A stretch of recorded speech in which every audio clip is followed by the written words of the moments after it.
Let's do this. The Cult of Hockey podcast by and for the faithful. I'm David Staples of the Edmonton Journal, and I'm here today with Bruce McCurdy. Hey, Bruce.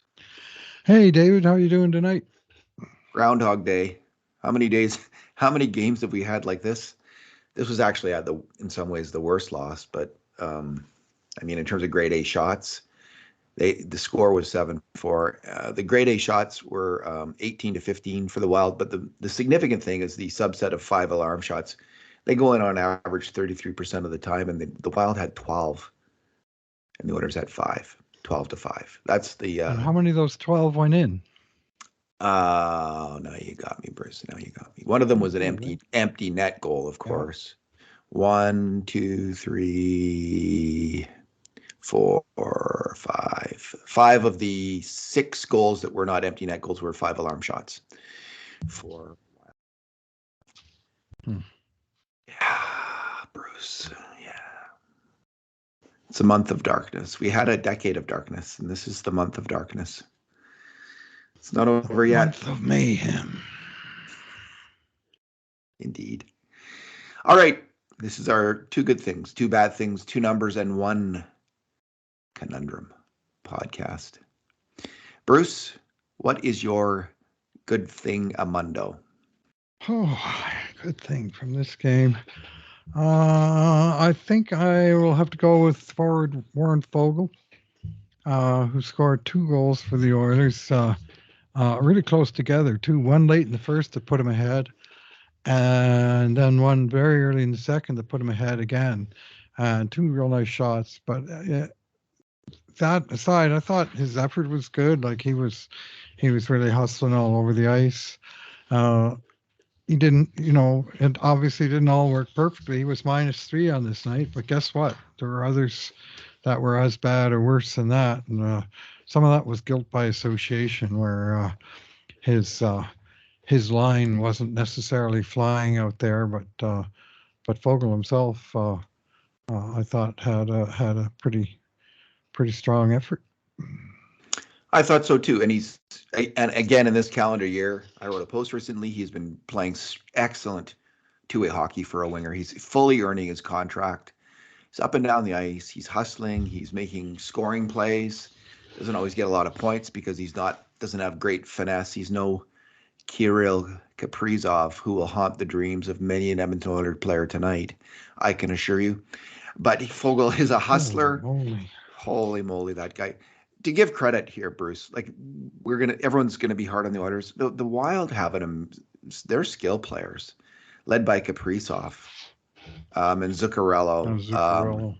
Those guys were fantastic. And Eriksson Ek, his goal from the side of the net where he pulled it back into himself and flipped it up high over the goal. He pulled it around and got off the shot. That was just we saw some fantastic skill plays. It was like watching the Oilers dissect the team when the Oilers are on, which they have not been yet this year, except in one game. Fogel's been playing well. Bruce, my good thing is another winger, Evander Kane. He's gotten some criticism, including from both of us and from many fans, for his play this year, including us wondering, like, okay, how's this going to turn out? And we have compared him to Milan Lucic in his final years, which is a fairly unkind comparison. And I do think it's actually, I don't think, like whatever happens with Kane, he is still an effective player in his own way, even right now when he's having a bit of trouble handling the puck. And he's effective because he is fast, he's ferocious, and he hits people on the forecheck when they have the puck. He separates them from the puck, or he knocks them. He just knocks them in, off the rocker. He is a hard hitter. He stood up for a couple teammates, got in a fight standing up for a teammate. Scored a goal on a tip shot, made a nice pass to Bouchard for a power play goal, got the Gordie Howe hat trick. He found a way to contribute. He led the team with 4 hits tonight. It was his best game of the season. And man, the beating he must take on his body, hitting like that and fighting like that. It must be immense, but he's shown he can do it, and he's doing it for the Oilers right now. He's giving his all. He really is, and he had a very effective game, and if he can just keep churning out games like that, people will shut up about the criticism. Well, they probably won't, but it's You're right. His hands are frustrating. I mean, there was a number of times where it looked like he had a chance to make a good handle of the puck right in the slot. He was in the right place, the puck was there, and he just couldn't get the touch that he wanted or needed. First period, I noticed that 3 or 4 times, and then, he did make one nice pass back to Bouchard for the opening goal. But other times, and how much of that is a cut on the wrist, or how much of that is just his hands? I mean, I don't know how good his hands were at his best, but I know that he's no longer at that point. They were pretty good.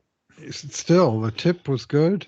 Yeah. And when those hands get turned into fists, they seem to do all right. And that guy, Brandon Duhaime, that ran, first of all, he ran Brett Kulak, and then he crunched Derek Ryan about 2 seconds after Ryan had already absorbed a heavy hit from another player. And that's when Kane decided it was time to step up. And to me, I didn't mind it. Like that guy was trying to run Edmonton's show.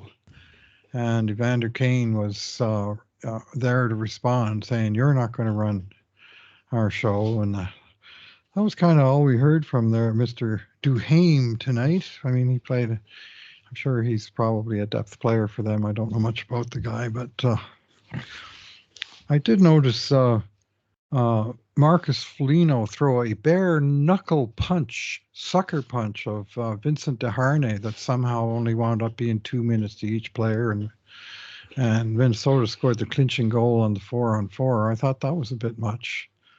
Like bare knuckle punch against a guy who still got his gloves on when the ref was kind of in between, and he just goal cocked him basically. And I mean, Vince can look after himself, and he did there, but to come out of that even I wasn't too happy, because I thought Foligno really, he went outside the rules by some distance there. Yeah. Glove punch, no problem. Bare knuckle punch, bang in the face when the guy's not ready for it, or he's not ready for a bare knuckle punch at least. Problem. Anyway, I'm not sure if the Oilers got out-toughed in this game. They did not. They just got out-hockeyed. They got out-skilled. No, they didn't. Not with. They didn't get out-toughed. It's pretty. When you have Evander Kane in your lineup, you're not many nights where you actually do get out-toughed. He is Evander Kane with the Manos di Piedra, the hands of stone. All right, Bruce. Roberto Duran, was it? It was Roberto Duran. He was my favorite. I was quite a boxing fan back in the day, and I think I paid to go see the pay-per-view of Leonard versus Duran. No mas, that one. I don't even remember. That was a bad moment. That was a bad moment for Roberto Duran. That's to say the least. Yeah. All right, Bruce. We had our bad things now. Yeah. How many do we got tonight? 50? Yeah, but we're only going to do one because we're not going to pile on. Well, the Oilers had about 50. I know it was a high. Super. We can just go on and on and on. Yeah, we could. I'm going to take 5 in one chunk, David, and I'm going to classify it under bad line changes. And the Oilers look like I'm trying to think of what league their line changes belong in. Certainly not the NHL or the AHL. Maybe Minnesota got 3 power plays in this game, and all of them were too many men on the ice penalties against the Oilers. 3 times they completely messed up on a line change that cost them a too many men penalty. The first one is far enough back that I don't even remember the particulars. The second one, let's see now, that was early in the second period. And what the heck happened there? I did have it in memory. But then beyond those 3 penalties, there were two brutal line changes, one that cost a goal and the other one cost a 3-on-1 rush. One was where the puck was coming up the right wing boards, and Matthias Ekholm, for whatever reason, the puck was coming right to him, and he decides to go into the bench. And Kane coming up behind, he's slow getting off, and all of a sudden it's a jailbreak the other way, 3-on-1. And thankfully Campbell had the answer to that particular play. And then the other one was, well, there was too many men in the third period where one guy went to the bench and two guys right next to each other both jumped over the boards and jumped into the play. And the other too many men, that was Kulak. He jumped out when Broberg sort of skated near the bench, and it looked like Kulak wasn't ready, so Broberg doubled back, and then Kulak jumped out, and then he tried to dive back into the bench, but by then it was too obvious. Yeah. It just was so sloppy. Bruce, Like, you guys are pros. You got to be better than that. I mean, that's just basics. You know, I mean, you got to know how to get on and off the bus. You know, they really paid for it as well. And the one that you mentioned, early in the third period, it's just the puck comes out of the Oilers' end just barely. First 40 seconds, that's right. Zach Hyman decides this would be a good moment to switch off just as they're charging in. Now, Fogle went off first. Fogle goes off, and Hyman. The first guy, yes. There was plenty of time. But by the time Hyman made up his mind, it was like a five guys rushing in the Oilers' end, and with 3 Oilers defenders. Yeah. So Zach Hyman, who made just a stupendous play, like in the first period, charging up the ice 200 feet and then charging on a back check first. Just a great back check on the power play. And then where he was effective and I think helping forward the play, and then he goes down and they 2-on-1 with Nugent. He almost scores. He just had a brain cramp, and he changed off. This is like, and they score. It's 38 seconds into the third period. They have a 1-goal lead, Bruce. They have earned a 1-goal lead. They're holding on to it, and they've got to win. They got to get a win here. They got to hold a 1-goal lead through the third period. And what happens in the first minute of the third period? Hyman makes a brain fart, and they score a goal. And Zach Hyman has been just playing lights out this year, and this game too. He was one of their best players, but. That was one of those. Hartman from Zuccarello and Kaprizov. That's a good time for two forwards to be changing off at the same time when that line has the puck for the other team. Boom. And you know how I know they were on the ice, David? Because that was the scoring play on the goal that they immediately made Edmonton pay for that brutal mistake. That's right. And so the Oilers, they really couldn't allow 1 goal that period, and they allowed 5. Like, I don't know what they were like. We've talked about them playing a zone. I saw defensemen wandering all over, standing beside each other, forwards standing beside each other. I don't know what they're playing. Like, Kulak was wandering out to the blue line at one point, and the puck gets passed to where he should be, and there's a grade A shot. I don't know what they're playing at this point, Bruce. I can't tell. It's so bad. You just, in the third period at least, they just came unglued, and you couldn't even tell what they were doing. I think they're playing a zone. But in their own zone. But tonight it was just such a mess. Yeah, they haven't caught on to whatever it is they're being taught. Is for now worse than whatever it was they were doing last year. It is, because they're just not. They don't seem to be picking up guys in the slot. And I thought that was kind of the purpose of the zone, was you have guys in position, and then those guys should actually make plays once in a while. And that's not my bad thing. My bad thing is Evan Bouchard. I predicted on Oilers Now that he might get 90 points this year. Yeah, like that would be the upper end of what he could achieve. He's now has 8 points in 6 games. So on pace for 110. There we go. He could get 90 points. You're playing on that power play, and you're Evan Bouchard with great offensive talent. But the defensive lapses tonight were significant. We tagged him as personally one of the culprits on 4 goals against. The first 2 were, you can consider them somewhat tough plays. He failed to take a guy's stick on an outside shot. on the first wild goal, and that player tipped it in the net. He's got to take that stick, and he failed to do it. That's part of being a tough defenseman, experienced defenseman, and the next time there was a scramble in front of the net, Campbell let out a big rebound, and I don't actually think Jack Campbell was going to get that. I think Bouchard was trying to make the right play, but he didn't make it. He wasn't successful in clearing the puck, and it went right to a wild player. Yeah. The third one, or excuse me, this is when the game was tied 3-3 in the third period, 7 minutes into the third period. And it's a dump in. Bouchard's on his backhand trying to get the puck off the boards, which is a difficult play.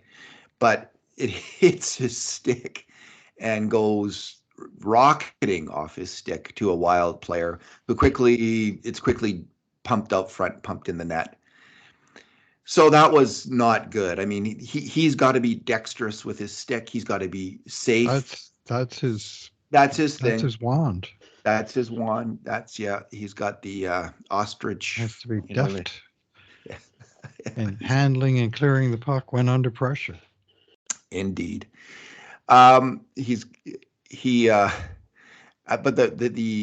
it was the Oilers. So the Oilers got down 5-3, but then they got a power play goal, Kane's goal, where Bouchard got the point shot and Kane tipped it in. Mm-hmm. And they're going along, and then this was his worst play of the game by far. The only thing you can say about it is they were 1 goal down with 5 minutes left, and they're pressing to score. Right. But he makes a terrible pinch up at the just outside the blue line, and they're off to the races. The Wild are off to the races, and they score a goal on the rush. And it was just one of those, like, again, these mental mistakes, Bruce, are just killing. There's dozens of them in this game. Yeah, I mean, dozens of them. Hockey, at whatever level you play, if you're playing equal competition, hockey seems super hard because it seems super fast. Well, but the NHL, it's lightning fast. It's just unbelievably fast. Mm-hmm. So, nonetheless, this is the job, right? To play defensive hockey. Mm-hmm. And the Oilers are just getting smoked. Mm-hmm. They're getting smoked on defense, Bruce. They're not close. And the goalies aren't bailing them out enough. I mean, Campbell made 2 or 3 remarkable saves tonight, but he had a couple of weak ones go in. That fat rebound you discussed already, and the one in the third period where the guy came in he had a great chance, but he kind of lost the puck off the end of his stick, and it went right in the net. Campbell was playing a move that didn't happen. Anyway, Campbell, he was left to his own devices, let's put it that way. And yeah.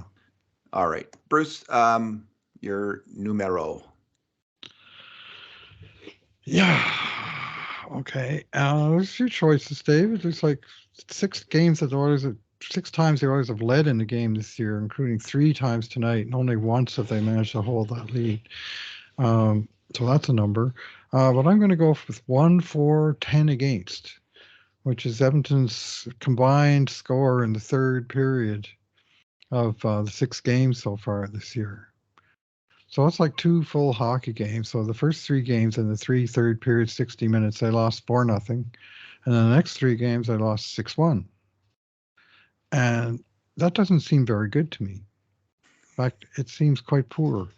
And some of those games have been on the line, some of them not been on the line, but the fact is that Edmonton in the third period have got, I don't know if they're running out of gas. Like, what the hell is it? Like, I wonder what kind of condition this team's in.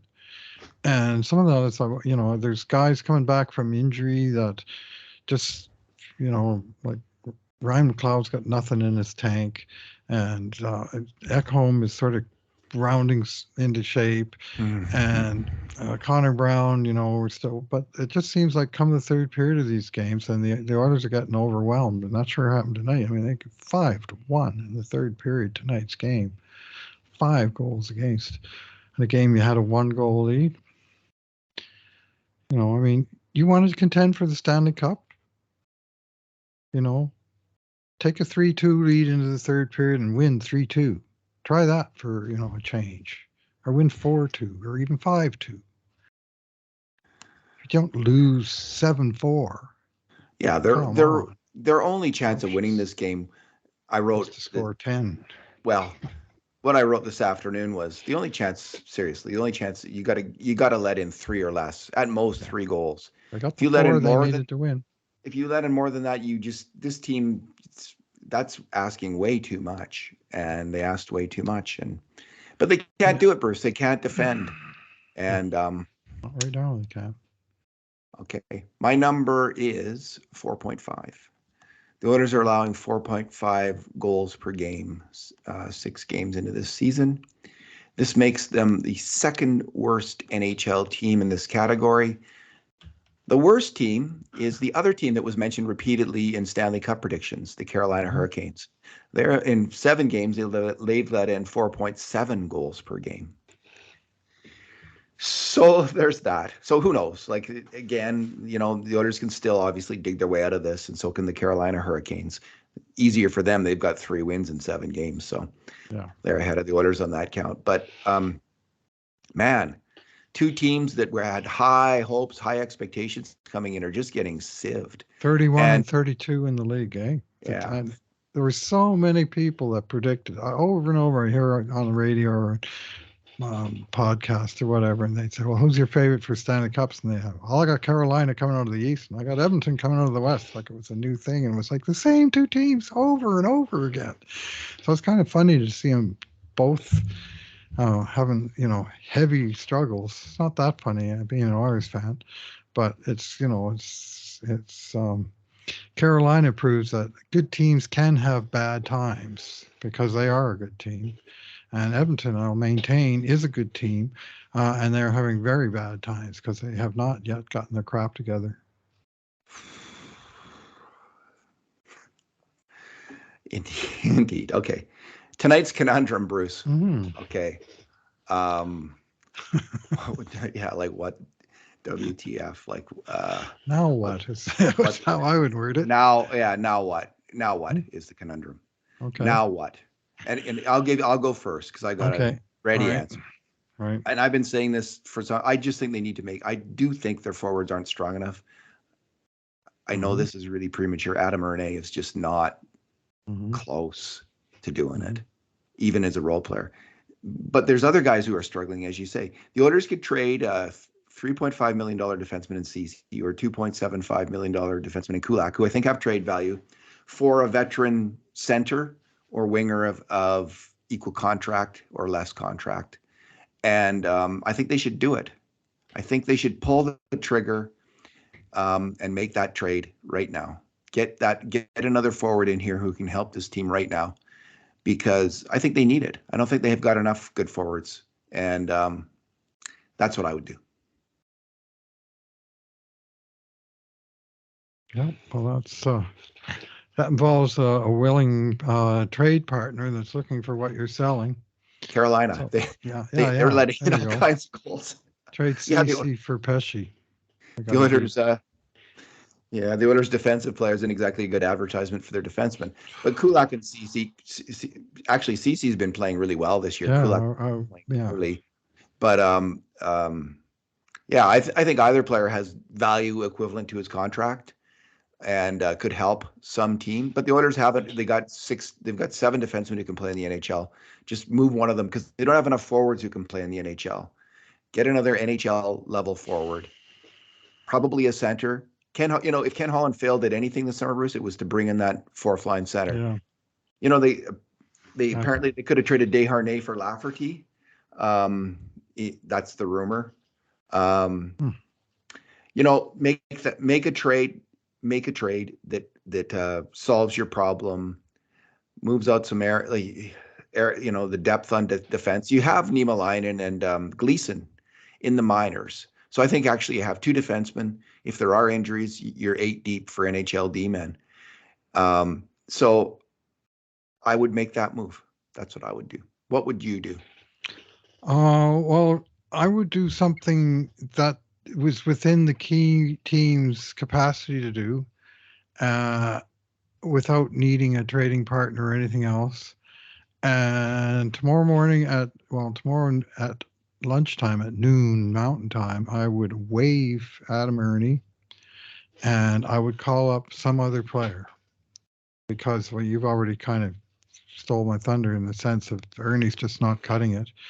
And tonight I saw just a couple of horrendous defensive coverage plays from Ernie, one of which I posted on Twitter. I just did a screen grab Oh, of where Ernie and Derek Ryan are both in the same place. Ryan's in the middle of the ice, covering the guy on the point with the puck, and Ernie's standing right next to him, trying to get in the same shooting lane. He almost had to bowl over Ryan to get to where he wanted to be. In the meantime, Ernie's a left winger. His guy is on the sideboards, nobody around him. Well, guess what? The point man doesn't shoot. He passes over to that guy in the sideboards. That guy makes a cross seam pass, and they tap one in from right in front. And Ernie was just nowhere close to where he needed to be. And then there was another play later in the game where, again, a play developed from the right wing boards for Minnesota, and Ernie had, I'm not quite sure how he got to where he was, but he was like way deep in the defensive zone on the right side. I think maybe he was trying to cover for another player, but he wound up not doing his own job, and another 10 bell chance came from that. And I'm watching this and I'm saying, well, it's hard enough to swallow these mistakes from players that maybe provide you a little bit going the other way. But I'm just not seeing much from Ernie tonight. No shots, a shot attempt that missed the net, no hits, no block shots. A highly well-deserved -1 in 7:26 of 5-on-5 play and a little under 9 minutes overall. Well, what is he bringing you in those 9 minutes? What I saw was 2 horrendous coverage errors and not a hell of a lot of anything else. So let's maybe bring up Lane Peterson, bring up James Hamlin, bring up somebody who can at least play the center position, because that's where they're short right now. And honestly, to me, I mean, nothing against Adam Rooney, but to my eye, he's just flat out failing the test. Bakersfield must have had a big scoring game because Layden Peterson is now up to 4 points in 3 games. Oh, they played tonight. Raphael Lavoie, 3 points in 3 games, 2 goals. Xavier Bourgault. They must have happened tonight. Xavier Bourgault, 3 goals, 3 points in 3 games. And Sam Gagner, 2 points, 2 assists in 1 game. So Henderson Silver Knights 1, Bakersfield 5. Yeah. Well, we needed some good news here. Henderson scored first, Lane Peterson from Gagner, Lavoie from Peterson and Bourgault, Grube from Malone and Hoffenmeyer, Gleason from Gagner and Savoy, Lavoie from Bourgault and Peterson. So they had it going on. They got a choice of 3 forwards there, Peterson, Lavoie, and Bourgault. Yeah. 2 of them are at centers, but sorry, Peterson, Lavoie, and Bourgault. Yeah. Well, I think Hamlin is also a guy they might think about, but more likely Peterson. Yeah. Especially if they got I didn't. Peterson was certainly more noticeable than Ernie because he can make a play on the attack. I'm not sure about his defense. Anyway, I quite liked Xavier Bourgault in the preseason. Mm-hmm. I thought with a high level of skill and was getting better every game. I wouldn't, if they give Lavoie a chance, they can call him up without having the waiver issue for the next little while here. So yeah, I agree, Bruce. That's probably a much more likely suggestion than the one I made. Mine is like kind of, they're not going to. Well, you need a partner, and there's no trades happening, so it's it might be a. You never know. You never know. No, it can happen, but you can shake the bushes all you want, and you might find Depends on it. I don't know who's got injuries on defense. Like you might get someone who needs a player and has an extra forward that the Oilers want. But yeah, more likely is what you're suggesting, and most likely is they won't do either of what we're suggesting. So, I was talking to someone on Twitter tonight, and he was talking about Adam Ernie getting games because of experience. And I said he's got 359 NHL games. It's 50-50 whether he'll get to 360. Like, I honestly expect the Oilers will have to do something. They do. They can't let a game like that stand. And some poor guy at the bottom of the totem pole might be the odd man out. But in this case, I don't think it would be wrong. Well, if McDavid's out, you could call up a skilled attacking player. Like for your top six, you could bring up Borgo and play him on the second line, for instance. Would that be utter madness? I don't know. I don't think so. He's a highly skilled player, or Lebois, and play and then you move Janmark back down the roster, right? Like you don't have to play Janmark with Draisaitl and Kane. You could play Lebois or Borgo. All right, Bruce. Lebois had 5 shots tonight to lead the team and 2 goals, and he was named the game's, where did I see that? First star. Lane Peterson, second star. Olivier Rodrigue, third star. Maybe they should call him up, eh? Call up Lebois. Call up Raphael Lebois and send down Erne. I mean, Erne can't kill penalties anyway. Right. Bruce, let's leave it there. Let's leave it there, David. Thanks for talking tonight. Thanks for listening, everyone. And in the meantime, and in between times, this has been another edition of the Cult of Hockey podcast.